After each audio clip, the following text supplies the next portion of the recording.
Good day to all.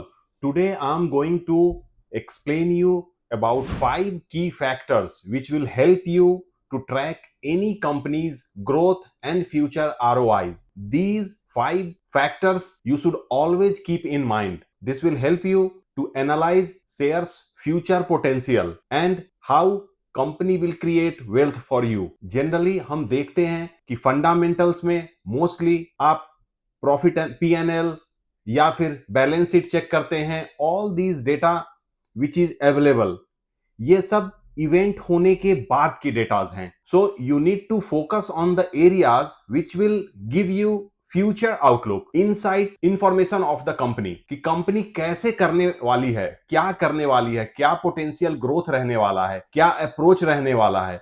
तो ये जो आपको मैं ये 5 पॉइंट्स जिसको मैं अभी एक्सप्लेन करूंगा, यह आपको बहुत हेल्प करेगा फ्यूचर पोटेंशियल और आरओआई ग्रोथ को आइडेंटिफाई करने में। So you can identify on the earliest stage and then you can sit with those shares to create wealth. So the first focus area is order book. As name suggests, order book. Company's future orders, all the upcoming orders, what company will get in future, you should focus on that. How they are revising that figure, how they are updating that figure. It means company actively looking for new work order and new jobs to execute. If we talk about the key characteristics of company's order book, it contains confirm order only. जो भी order confirm हो गए हैं means to companies के documentation भी हो गई हैं, एग्रीमेंट साइन हो गया है, कॉन्ट्रैक्ट साइन हो गया है, परचेज ऑर्डर इशू हो गया है। तो इन डाटा को ही हम कंफर्म्ड ऑर्डर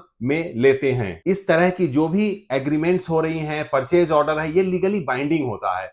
तो इससे आपको एक फ्यूचरिस्टिक व्यू मिल सकता है कि कंपनी के पास कितना वर्क ऑर्डर एग्जीक्यूट करने के लिए है। Accordingly once they will execute these orders, it will convert into revenue. And जैसा हमें पता है, जब तक कंपनी का रिवेन्यू ग्रोथ नहीं होगा, शेयर एप्रिसिएशन की पॉसिबिलिटी नहीं बनेगी। ऑर्डर बुक में जो भी डिस्कशन में चल रही हैं डील्स या कॉन्ट्रैक्ट जो पाइपलाइन में है, उसको कंसीडर नहीं किया जाता है। इसमें सिर्फ वैसे ऑर्डर्स को ही अकाउंट फॉर किया जाता है जो कि 100% कंफर्म हो। The next characteristic is it gives you future revenue vision. Means company की रिवेन्यू ग्रोथ क्या रहने वाली है, कैसे कंपनी जो ऑर्डर बुक है उसको एग्जीक्यूट करेगी, ऑपरेशंस कितना इफिशिएंटली हैंडल कर सकती है। इन सब चीजों का इन सिंक में होना बहुत जरूरी है, तभी एक कंपनी की ग्रोथ अच्छी रहती है। वहीं अगर हम टाइम फ्रेम की बात करें तो जनरली वर्क ऑर्डर 1 से 5 साल तक का कंपनी लेके चलती है। In some cases if they have a longer work order for long 8 years 10 years, तो उसमें वो भी रहता है। बट जनरली अगले 1 साल 2 साल 4 साल 5 साल में जो भी डील्स उन्होंने क्लोज की है, उसका वो एक्यूमुलेट वर्क ऑर्डर में रखते हैं, एक्यूमुलेशन। अगर आप वर्क ऑर्डर पे फोकस करेंगे और उसको ट्रैक करेंगे, आप यह कन्वर्जन भी देख सकते हैं कि मतलब कितने वर्क ऑर्डर का कन्वर्जन रिवेन्यू जनरेशन में हो रहा है। अगर कुछ लैक है इसमें या कुछ गैप्स हैं, तो यह आपके लिए ट्रिगर पॉइंट हो सकता है कि कंपनी के पास वर्क ऑर्डर तो है बट एग्जीक्यूट नहीं कर पा रही है। So what are the key points, फिर आप डिग अप करके उसको भी जानने की कोशिश कर सकते हैं and accordingly you can take a action कि this share you want to keep और what you have to do next. तो यह बहुत जरूरी है। अगर किसी भी तरीके का बैकलॉग रह रहा है कि सपोज कोई वर्क ऑर्डर 2026 में डिलीवर करना है बट उन्होंने डिलीवर नहीं किया है, वो they are running late by 2 months 4 months 6 months, तो इन सब चीजों से भी आप कनेक्ट कर सकते हैं कि there are some kind of issues inside the company जो कि सूनर और लेटर एक बड़ा निगेटिव इंपैक्ट दे सकती है शेयर के प्राइसेस पे। तो अगर आप क्वार्टर ऑन क्वार्टर इन सब की फोकस एरियाज को ट्रैक करेंगे और ध्यान से एनालाइज करेंगे, then definitely you can get an insight of the company's operations. The second focus area is capex plan. Company future के लिए क्या कैपेक्स प्लान कर रही है। जनरली अगर हम कैपेक्स प्लान की बात करें तो कंपनीज जो भी कैपिटल एक्सपेंडिचर करने वाली है, अब वो अगर एक्विजिशन के लिए हो, जैसे किसी कंपनी को एक्वायर करने वाली है, हो सकता है वो अपनी कोई बैकवर्ड इंटीग्रेशन करे या फॉरवर्ड करे, कोई जैसे उनकी जो डे टू डे रिक्वायरमेंट है रॉ मटेरियल की या फिर कोई स्पेयर्स की, तो ऐसा होता है कि कंपनी उस कंपोनेंट को इन हाउस सप्लाई बनाने के लिए वो उसको एक्वायर कर लेते हैं। तो अगर इस तरह का कुछ भी फ्यूचर प्लान्स है कि कुछ कंपनीज को एक्वायर करने वाले हैं, तो they will plan a capex. Same way अगर अपने फैक्ट्रीज को या अपने लैंड प्लांट मशीनरी को अपग्रेड करने की सोच रहे हैं, तो that figures also will show in the capex. कोई एक्सपेंशन प्लान होता है फ्यूचर के हिसाब से, क्योंकि अगर वर्क ऑर्डर बहुत हेवी है and they are not able to deliver the product और services, then definitely they need to expand the production, they need to expand the manufacturing.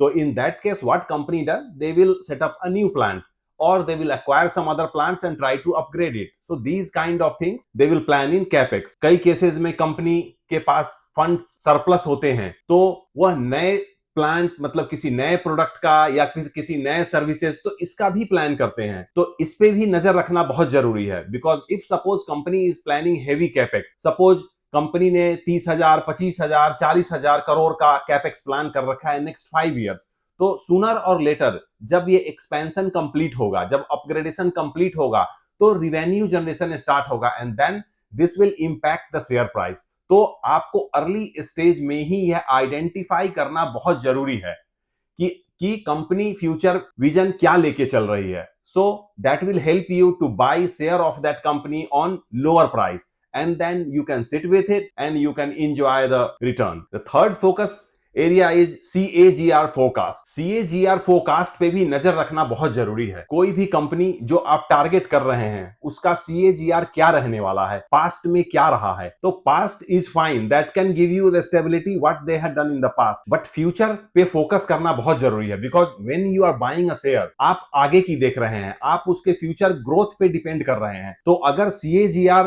जो फोरकास्ट है वह अच्छा है, देन ऑफ कोर्स सूनर और letter जब work order revenue में convert होगा, कैपेक्स की फुल एक्सपेंशन और एग्जीक्यूशन हो जाएगी, तो उनके मार्जिन्स भी बढ़ेंगे, मार्जिन्स बढ़ेंगे तो उनके CAGR भी बढ़ेगी and that will give you a handsome ROI on your investment at the and. अगर हम CAGR फोरकास्ट और इसके कैलकुलेशन की बात करें, तो इसमें बहुत सारे ऐसे फिगर्स हैं जो इंक्लूड होते हैं, लाइक रिवेन्यू हो गई, प्रॉफिट हो गई, मार्केट साइज हो गया, इन्वेस्टमेंट हो गया।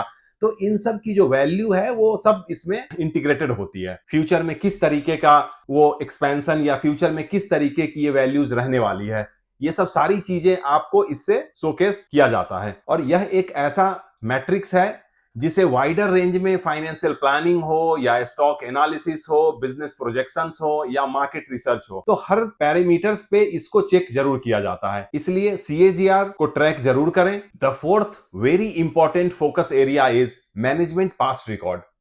मैनेजमेंट ने इससे पहले कैसे और किस तरह के चैलेंजेस से कंपनीज को टर्न अराउंड करवाया है, मैनेजमेंट का ट्रैक रिकॉर्ड क्या है, इससे पहले किस कंपनी में थे, वहां पे क्या सिचुएशंस थी, वहां पे कैसे इन्होंने जो डिफिकल्ट सिचुएशंस हैं उससे कंपनी को बाहर लेके आए हैं और प्रॉफिटेबिलिटी बढ़वाने में कैसे हेल्प की है। तो इन सब चीजों पे भी नजर रखना बहुत जरूरी है, because at the end management ही कंपनी को नई पोटेंशियल ऑफ सक्सेस, सस्टेनेबिलिटी और शेयर होल्डर्स के लिए वैल्यू क्रिएशन करवा सकती है if they will take proactive decisions. Even the big investors, analysts, stakeholders, they all look at the management of the company who is running the business. अगर management consistent नहीं है decisions लेने में, then there are so many things which can go wrong. जैसे if suppose management is giving commentary of earnings and they are not able to achieve that earning, जो भी performance से related promises कर रहे हैं वो डिलीवर नहीं कर पा रहे हैं, बिजनेस स्ट्रेटजी में फ्रीक्वेंट चेंजेस हो रहे हैं, टॉप मैनेजमेंट में जो CFO हैं, CEO हैं,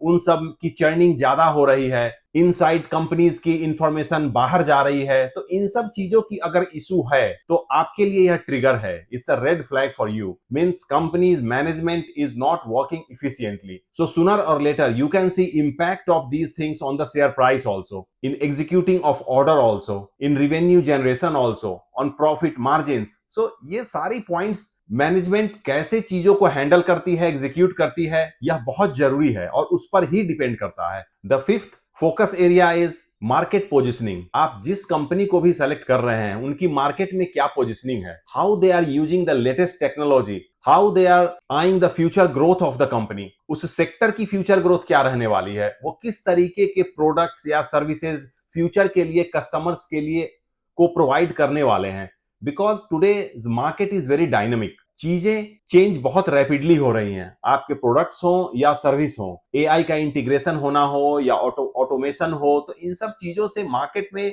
नए नए तरीके के प्रोडक्ट्स आ रहे हैं। So company needs to be on the toes always. कहीं ऐसा तो नहीं कि आपके कॉम्पिटिटर्स आपसे एडवांस प्रोडक्ट लेके आ गए एंड आपका प्रोडक्ट लैग कर रहा है मार्केट में because some features are missing. तो इन सब चीजों पे भी नजर रखना बहुत जरूरी है। This will help you to safeguard your investment if you are trying to keep money in that company for longer period. Market में किस तरह के चैलेंजेस हैं उस कंपनी के लिए, कौन उनके कॉम्पिटिटर हैं, वो कितना एग्रेसिव हैं। Like we saw long time back in telecom industry when Jio came, they were so aggressive that many of the other telecom players they got wiped out from the market only. So इस तरह के situations को 100% predict कोई नहीं कर सकता, but हाँ basic अगर आप ट्रैक करेंगे इन 5 फोकस एरियाज को तो आप रिस्क कम कर सकते हैं। 100% रिस्क एलिमिनेट करना is good, but sometime if you can not eliminate the risk 100%, then you have to see how you can minimise the impact. That will also help you. Now the last important thing is इन सब चीजों को आप कैसे track करें। ये 5 focus areas हैं, ये तो आपको पता है अब, बट इसको कहां ट्रैक करें, बिकॉज जनरली आप जब भी फाइनेंशियल्स देखेंगे तो उसमें आपको सारे डेटाज नहीं मिलेंगे। So for this you need to be little bit vigilant. आपको न्यूज़पेपर देखना होगा, जब भी कंपनीज मैनेजमेंट कमेंट्री देती है आपको वो फॉलो करना होगा, कंपनी कौन कॉल करती है आपको वो फॉलो करना होगा, because every quarterly, semi annually, annually, depending, हर कंपनीज के अपने पैटर्न हैं and accordingly they are coming up and providing all these datas कि क्या कैसे उनका वर्क ऑर्डर अभी है, क्या रहने वाला है। कुछ कंपनीज के तो आपको डे इन डे आउट जब भी कुछ नया टेंडर मिलता है या कुछ वर्क ऑर्डर मिलता है तो they publish in the newspaper also, they inform the NSC, BSC, तो आप वहां से भी ट्रैक कर सकते हैं। Otherwise you have to follow the newspaper, the con call, that will give you detail on these focus areas. आप YouTube पे बहुत सारे कंपनीज देखते हैं, बहुत सारे एडवाइसेज हैं, बहुत सारे एडवाइजर्स हैं, वो आपको बताते हैं कि ये आप लेंगे तो इसकी ग्रोथ अच्छी होने वाली है, इस कंपनी में ज्यादा अपॉर्चुनिटीज है तो शेयर भी ग्रोथ होगी। That's fine, but if you will do your own research, that will give you a different kind of conviction and that conviction is very important within yourself to hold share for longer period. अगर आप किसी के कहने पे share लेते हैं तो आप कुछ पीरियड के लिए तो इट्स फाइन, बट जैसे ही वॉलेटिलिटी आएगी, कुछ करेक्शन होगा, देन आपको सेल करने की, उस शेयर को लिक्विडेट करने की ज्यादा इच्छा रहेगी। बट अगर आपका कन्विक्शन होगा और आप इस फोकस एरियाज को अच्छे से जानते हैं कि नहीं, कंपनी के पास वर्क ऑर्डर है, कंपनी की मैनेजमेंट भी अच्छी है, कंपनी एग्जीक्यूट कर सकती है, कंपनी जो लेटेस्ट मार्केट में टेक्नोलॉजी चल रही है उन सब चीजों पे फोकस करती है और अपने प्रोडक्शन को, अपने मैनेजमेंट टीम को, अपने मैन पावर को अपग्रेड करती रहती है, तो इन सब चीजों से भी आपको बहुत कॉन्फिडेंस रहेगा। And then if little bit volatility is there, some bad news is there, some panic is there in the market, still you will hold with the share for the longer term. And as we all know, to create wealth it's very important to hold the share for longer period. यह बहुत जरूरी है कि आप share को identify अच्छे से करें और उसको लेके लॉन्गर पीरियड के लिए होल्ड करें। अगर आप लॉन्गर पीरियड के लिए होल्ड करते हैं तो बहुत सारे कॉर्पोरेट एक्शंस भी होते हैं जिसका आपको बेनिफिट मिलता है और फिर कंपाउंडिंग इफेक्ट होता है, वह भी आप अवेल कर सकते हैं। इसी तरह के मोर इंफॉर्मेटिव वीडियो के लिए keep watching my video, don't forget to like and subscribe my videos. By the time I come with the next video, stay safe, stay healthy and bye for now.